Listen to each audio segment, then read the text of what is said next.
अस्सलामुअलैकुम नाजरीन, आप देख रहे हैं सूबाई रंग न्यूज़ और इंटरटेनमेंट चैनल और मैं हूं मोमना शहबाज। सबसे पहले नजर डालते हैं आज की आम खबरों पर। रावलपिंडी के बासियों के लिए डीजी पंजाब फूड अथॉरिटी का अहसन इक़दाम। रावलपिंडी तहसील को सेफ फूड सिटी बनाने का फैसला। पंजाब फूड अथॉरिटी के मुताबिक फूड सेफ्टी टीमों ने सेफ फूड सिटी के हवाले से रावलपिंडी में फ्लैग मार्च का इनेकाद किया, जिसकी क़यादत डायरेक्टर ऑपरेशन नॉर्थ आमना रफीक ने की।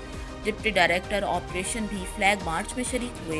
फ्लैग मार्च चांदनी चौक से शुरू हुआ और मरी रोड, वारिस खान, लियाकत बाग और 6th रोड से होता हुआ रहमानाबाद पर इख्तिताम पजीर हुआ। मार्च का मकसद मिलावट और जालसाज माफिया को खबरदार, जबकि अवाम में बेहतर ग़िज़ा के चुनाव का शऊर बेदार करना है।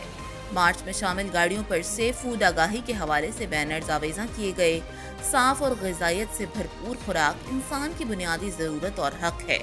खुराक में मिलावट या जालसाजी करने वाले इंसानियत के बहुत बड़े दुश्मन हैं।